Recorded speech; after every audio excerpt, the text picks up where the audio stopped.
Hey everyone, Mr. Happy here, and in this video I'm going to be showing you how to obtain the Ultima Blade in Final Fantasy 15 as early as Chapter 3.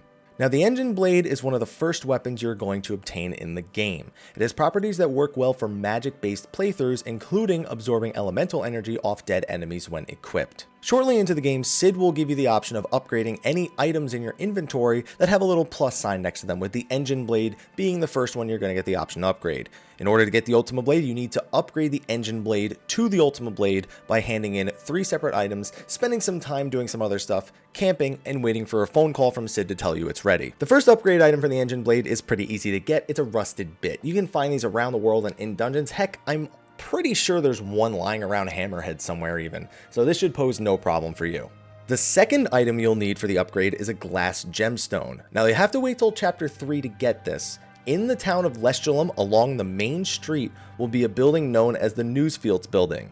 There are some tables out front, one of which has a glass gemstone sitting on it. Grab that, head back to Cid, waste a little time, camp, get the phone call, and now you're on to needing one final item to get the Ultima Blade. The final item you need for the Engine Blade upgrades is a sturdy Helix Horn. Now, this is going to take some patience, so let's do some preparations before we head out to get this item. First of all, I highly recommend obtaining the Hard Edge Greatsword from the shop in the Ravito region to the west of the map, or the Cerberus sniper rifle from Fort Valerie, both of which have a higher chance to break appendages. If you want to do this as early as Chapter 3 though, the Hard Edge Greatsword is going to be the weapon you'll want. I also highly recommend you unlock the recipe for the Mother and Child Rice Bowl. This can be unlocked by finding a woman eating it on the east side of Lestulum at a table in the lower platforms near all the other eating tables in the middle of the day. This food increases drop rates by 50%, which will help a little bit for this.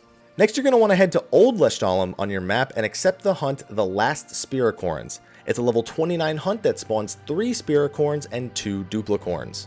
Now, the item you're looking for is the Sturdy Helix Horn, which has a 10% drop rate when you break the horn of the Duplicorn enemies. The Spiracorn horns are always going to be crooked Helix horns. I highly recommend saving just outside the hunt range and reloading if it doesn't drop, as opposed to going back and forth trying to accept the hunt over and over again. It's just way quicker. If you want, you can kill off the 3 Spiracorns, then save, and then just have the 2 Duplicorns to deal with whenever you reload your save file. However you do it is up to you. All you're going to want to do is just keep breaking those Duplicorn horns and reloading until you actually get the Sturdy Helix Horn drop. Once you've done that, head back to Cid, and bam, you can have the Ultima weapon done, or the Ultima Blade done, as early as Chapter 3.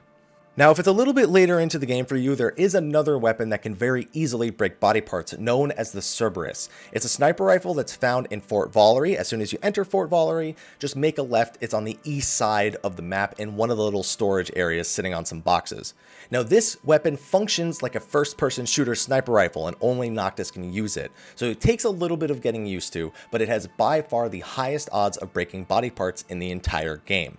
Basically, what I did was turn on wait mode, use the sniper rifle. It takes 2 or 3 shots if you land them on the horn for the Duplicorns, and bam, you have a much easier break to land, if you can actually land the shots with the sniper rifle. Now, if you're really far into the game, I'm talking like post-game here, a higher level hunt, a level 61 hunt called Scrap It Now will open up in Old Lestulum that summons Lucorns, with the Lucorns having a 75% drop rate on the Sturdy Helix Horn when you break the horn without the food buffs, as opposed to the 10% drop rate on the Duplicorns from the earlier quest. But this is like a really late game option for finishing the Ultima Blade. However, if you're a high enough level, if you've been doing enough side quests, getting the Ultima Blade by Chapter 3 is going to be one of the best feelings you can get, especially if you're someone who uses magic very frequently, since it increases your MP and your magic stat. Anyway, thanks for watching my guide to get the Ultima Blade as early as Chapter 3. Be sure to like, favorite, subscribe, and share, and stay tuned for more Final Fantasy 15 related videos on my channel. Anyway, thank you again for watching, and until next time, take care.